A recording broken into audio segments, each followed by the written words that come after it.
जेव्हाही कोकण किंवा साऊथ लाईनला जाताय कोस्टल रोडने, तर हे सीन्स बघायला कधी विसरू नका. बघा ना कसली जोरदार अशी लाट आहे, वा.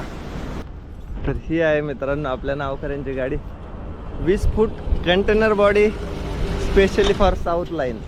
धरूनचा तिसरा चहा. चहा आणि ड्रायव्हर यांचं सूत्र कधी सुटणार नाही. हा धंदा शिकण्यासाठी किंवा ह्या धंद्यात उतरण्यासाठी मित्रांनो तुम्हाला पहिली प्रॅक्टिस करणं खूप महत्त्वाचं आहे. रूट समजणं, ट्रान्सपोर्ट समजणं, आणि ह्या सगळ्या गोष्टी जेव्हा तुम्ही किन्नरकी करता किंवा मग तुम्ही एखाद्या गाडी बरोबर जाता तर त्यानंतरच शिकता येतात. तर खरंच खूप भारी वाटतं मित्रांनो जेव्हा तुम्ही भेटता.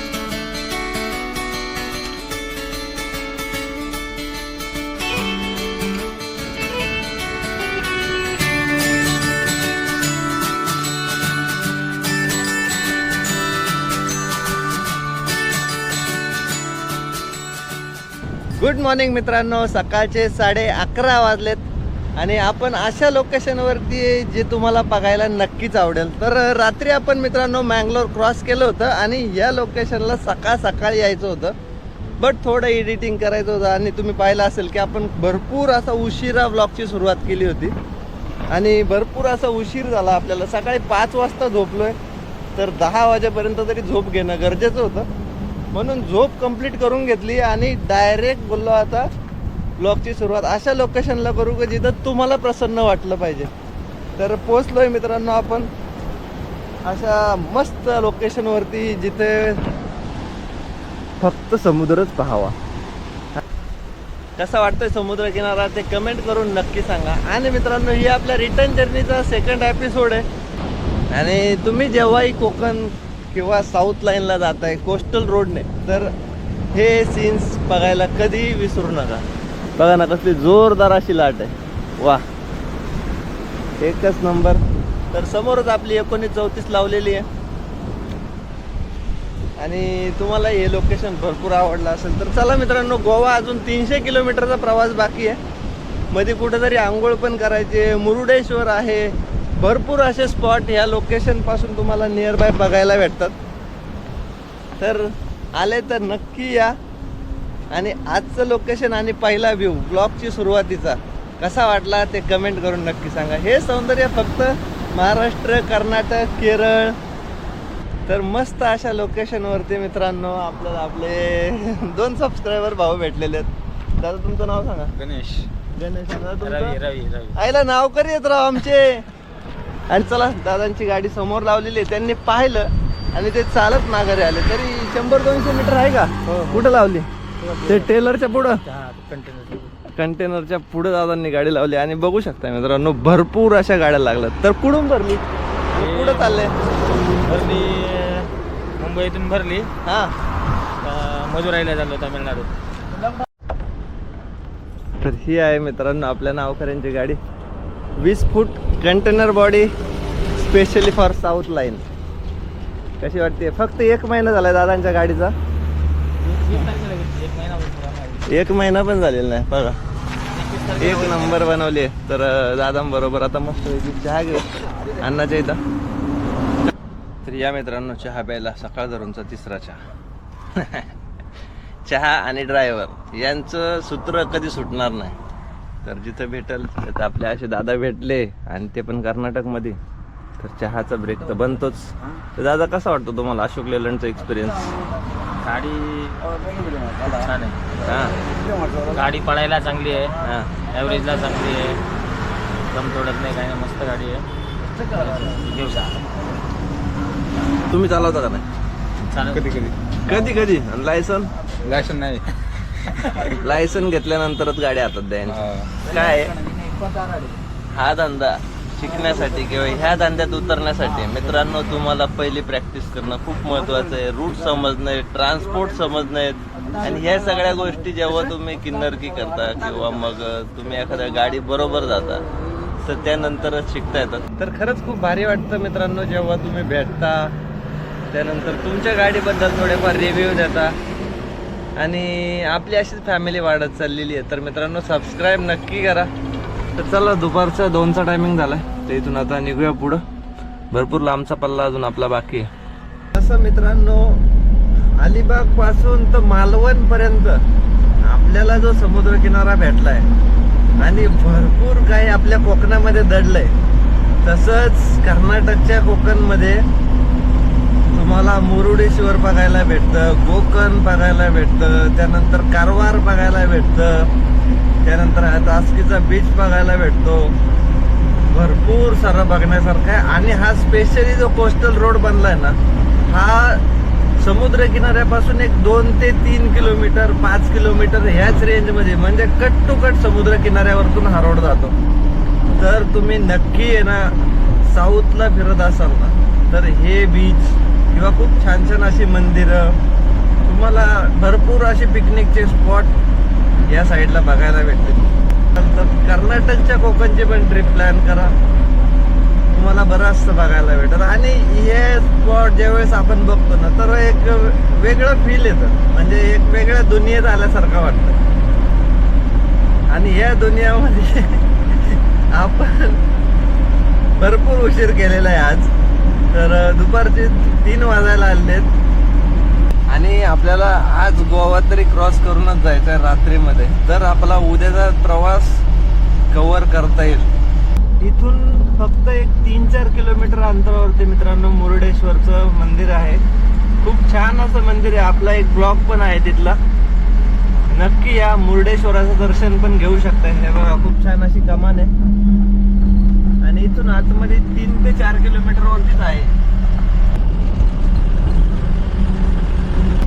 तर आपल्या देशामध्ये मित्रांनो विविधतेमध्ये एकता आहे. प्रत्येक राज्यामध्ये जर पाहिलं ना, तर सर्व जाती धर्माचे लोक व्यवस्थित राहतात, गुण्यागोविंदाने राहतात. काही ठिकाणी अपवाद वगळतात. मला मशीद दिसत असेल, कधी मंदिर दिसत असेल, कधी चर्च दिसत असेल, जे दिसेल ते आपण कॅप्चर करतो आणि तुमच्यापर्यंत पोहोचवतो. तर मित्रांनो इंडियन टुरिझम हा असा विषय आहे ना, ते आपल्या भारताला भेटलेले एक काय म्हणतो, एक सुवर्ण देणगी म्हणता येईल त्याला, की इथे भरपूर मोठी संस्कृती आहे, भरपूर असा इतिहास आहे. आणि अख्खं आयुष्य संपून जाईन तरी भारताचा इतिहास किंवा भारताचे जे स्थळं आहेत, जे पिकनिक स्पॉट आहेत, ते कव्हर होणार नाही. तरी पण तुम्हाला जेवढे चांगले वाटतात किंवा जेवढे आपल्याला आपल्या रूटवरती कव्हर करता येतात ना, ते सगळे कव्हर करण्याचा प्रयत्न नक्की होत असतो. तर तुम्ही कुठे कुठे फिरताय ना मित्रांनो, ते पण कमेंट करून सांगत जा. म्हणजे ज्यावेळेस आपल्याला ट्रिप भेटत जाईल त्या ठिकाणची, तर आपण ते पण कव्हर करण्याचा प्रयत्न करतो. 1934ची ओळख झालेली आहे, त्यामुळे खरंच खूप भारी वाटतं की तुमच्यासारखी फॅमिली भेटलेली आहे यूट्यूबची. तर न स्टोरी ठेवता सुद्धा गाडी ओळखल्यानंतर आता पाहिलं असेल ते आपले 2 सबस्क्रायबर. माझं नाव करी एक रवी म्हणून होता आणि ते अजून एक दादा होते. तर गाडी ओळखली तर चालत आले. मग आपण त्यांच्या गाडीकडे गेलो, थोड्या वेळ चहा पाणी झाला, पुढचा प्रवास झाला. त्याच्याचबरोबर आता कोचीनमध्ये पण पाहिलं असेल मित्रांनो, कोचीनमध्ये पण किती भरपूर असे आपले फॅमिली मेंबर्स भेटले. गुजरातला पण भरपूर असे फॅमिली मेंबर्स भेटले. आणि कमेंटमध्ये मी बघत असतो की बऱ्याच वेळा तुमच्या कमेंट वाचल्या जातात. मी रिप्लाय पण प्रत्येकाला देतो. त्यात तुमच्या लक्षात आलंच असेल की कोणती जर्नी सुरू आहे आणि कुठून जाऊ शकतो. त्यावेळेस भेट होऊ शकते, नाही होऊ शकते, बट कसं आता टायमिंग मॅच होत नाही. प्रत्येकाला कामधंदे असतात आणि आपल्याला पण बराचसा प्रवास कव्हर करायचा असतो. तर आज सकाळी निघालोय 10 वाजता, 10-11 वाजता आणि अजूनही आपल्याला 200 किलोमीटर गोवा आहे. तर गोव्यात पोहोचायला आपल्याला रात्रीचे 11 तरी नक्कीच वाजू शकते. तर प्रवास करणं, एडिटिंग करणं आणि बऱ्याचशा कामं आहेत. तर कधी चुकूनही जर एखाद्या वेळेस नाही भेट झाली ना, तर मित्रांनो नेक्स्ट टाइम नक्की भेट होत जाईल. तर राग मानत जाऊ नका किंवा नाराज होत जाऊ नका. ह्या रोडनी मित्रांनो एवढं गरम होतं ना, काही हिशोब नाही. आणि सकाळ धरून आपल्याला कोणता ढाबा पण सापडला नव्हता, त्यामुळं काही आंघोळ केली नाही. तर आता मस्तपैकी आपल्या मागं जेवायची आणि आंघोळीची आपली सोय झालेली आहे. तर ते दोन्ही ब्रेक उरकून घेऊया. तर या मित्रांनो जेवायला शेव टमाटर, चपातीला बटर लावून कांदा मिरची. चला जेवण घेऊ.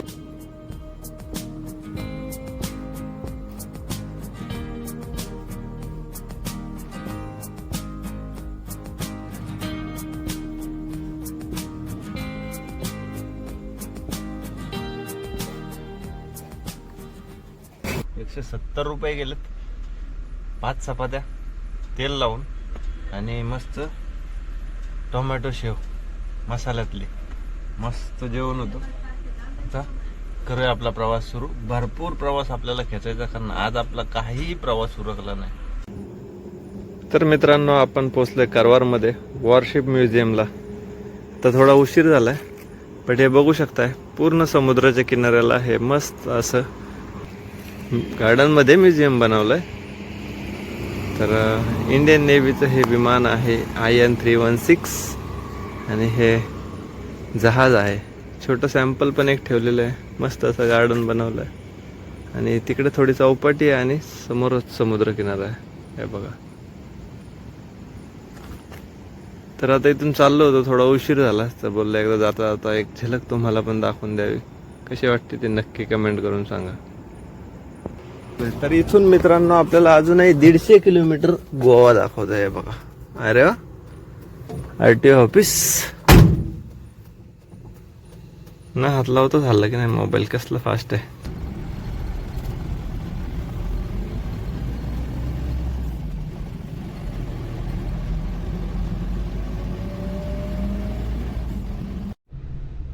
तर मित्रांनो, समोरच दिसत असेल गोवा RTO चेकपोस्ट आणि मागं कस्टम चेकपोस्ट. तर फायनली टीपी काढून झालाय. तर 550 रुपयाचा आपल्या पिकअपचा टीपी होतो, बट चेकपोस्टवरती 700 रुपये घेतले जातात आणि कस्टमवाले 100 रुपये घेतात. तर असा 800 रुपये आपल्याला ह्या मार्गे जाण्यासाठी खर्च आलाय. जर आपण कोल्हापूर मार्गे गेलो असतो तर आपल्याला टोल खर्च प्लस रस्ता खराब आणि किलोमीटर एक्स्ट्रा, त्यामुळे तो पण तेवढाच खर्च जातो. मुंबई, रत्नागिरी, पणजी. Welcome to Goa. आणि मित्रांनो, जेव्हा आपण आज दुपारी एक पोस्ट केली होती तिच्यामध्ये वाया गोवा म्हणून एक पोस्ट टाकली होती, त्याच्यामध्ये मला सूर्यकांत दादा जोशींची कमेंट आली होती की दादा गोव्यामध्ये आलं तर भेट घ्या.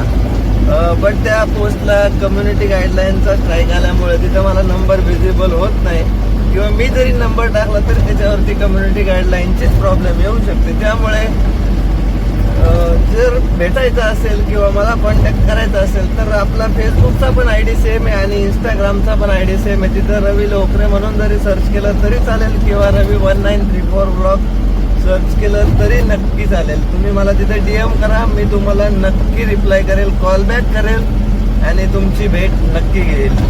तर चला, आज पोहोचलोय गोव्यामध्ये. आणि मिलिंद दादा, स्पेशली तुम्हाला पण भेटायचं आहे.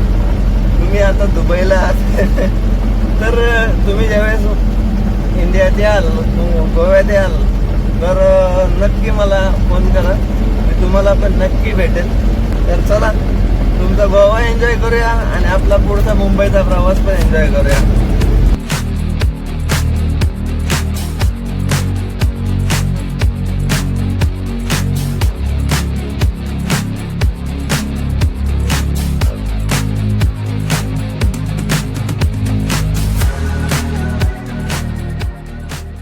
तर 30 लिटर डिझेल बसले आपल्या गाडीमध्ये, म्हणजे 46 लिटरची टाकी. तर रिझर्ववरती राहते आपल्या गाडीमध्ये 8 लिटर. तर 32 ते 46 रुपयाचं डिझेल बसले. आणि मित्रांनो, गोव्यात डिझेलचा रेट आहे 88 रुपये 36 पैसे.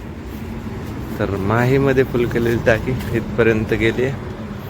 आता बघू, हे बघा रिझर्ववरती. तर टँक झालाय मित्रांनो आपला फुल. पहिले 1000 रुपयाचं आपण भरलं होतं, त्यानंतर 2700 आणि 3700 झालं आणि हे आत्ताचे 3200, म्हणजे टोटल 7000 रुपयाचं डिझेल आपल्या गाडीमध्ये आपण भरलंय. आणि आता आपल्याकडे टँक फुल आहे. तरी 550 किलोमीटरचा मुंबईचा प्रवास राहिलेला आहे मित्रांनो.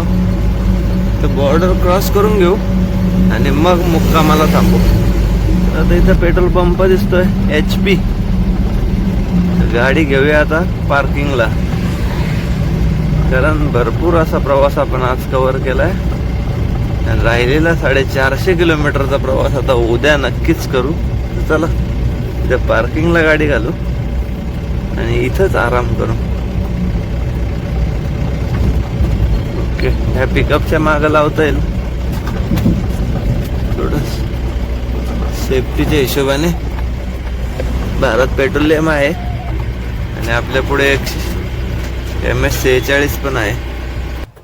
तर फायनली मित्रांनो आजचा ब्लॉग पण एंड करायचा टायमिंग झालाय. आजचा ब्लॉग कसा वाटला ते कमेंट करून नक्की सांगा आणि शेवटची 450 किलोमीटरची जर्नी नेक्स्ट ब्लॉग मध्ये नक्की बघा. कारण किती रिपोर्ट होता, किती खर्च आलाय आणि कसा झालाय आपला प्रवास, हे सगळ्या गोष्टी तुम्हाला नेक्स्ट ब्लॉग मध्ये कळतील. तर चला आता झोपतो. सगळ्यांना गुड नाईट आणि जय शिवराय.